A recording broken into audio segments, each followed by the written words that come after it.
మా ప్రభుత్వాన్ని మీరు విమర్శించండి అని మేము కూడా దాని మీద మాట్లాడతాం, తేల్చుకుందాం.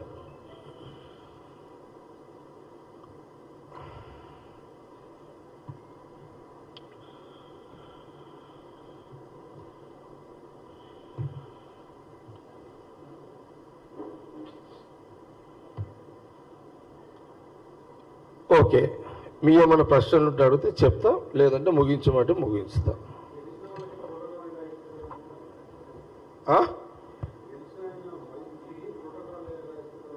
గెలిచిన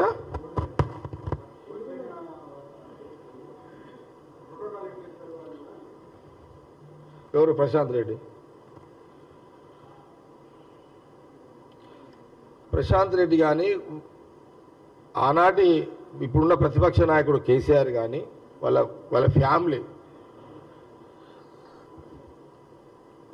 మీరు ఏ దారి అయితే చూయించారో రాజకీయంగా మీరు మీ పాఠమే మీకే చెప్తున్నాం.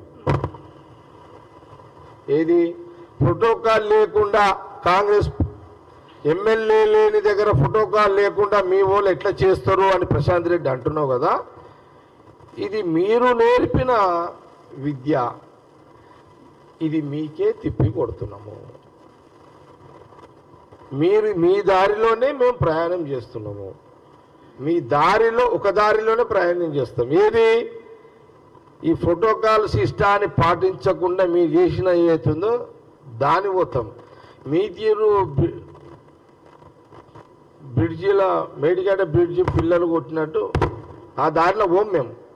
కాబట్టి రాజకీయంగా అది మాకు తప్పదు. మీరు చేసిందే, మీరు అలవాటు చేసిందే మేము కొనసాగిస్తున్నాం.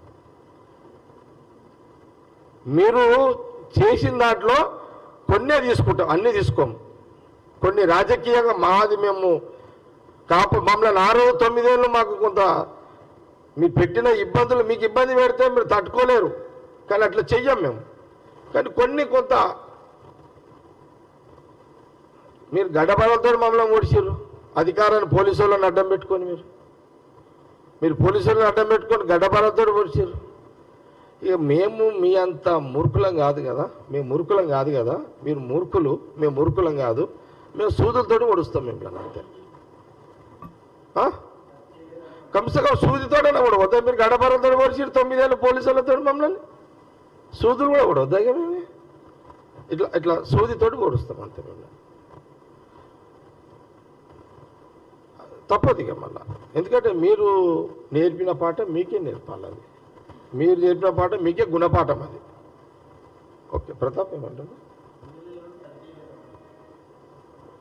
ప్రశాంత్ రెడ్డి రాజకీయంగా చిన్న పిల్లగాడు, తూ తెలియదు తా తెలియదు. విన్నారా? ఏం తెలియదు ప్రశాంత్ రెడ్డికి, ఏం తెలుసు?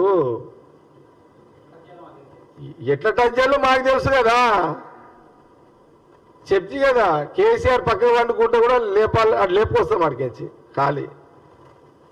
ఆ విద్యలు మాకు తెలుసు. ఇది రాజకీయం చతురంగము, ఆయనకేం తెలుసు? కేసీఆర్ స్లిప్ రాసిస్తే చదువుతాడు అంతే. ప్రశాంత్ రెడ్డి కెపాసిటీ అంతే కదా,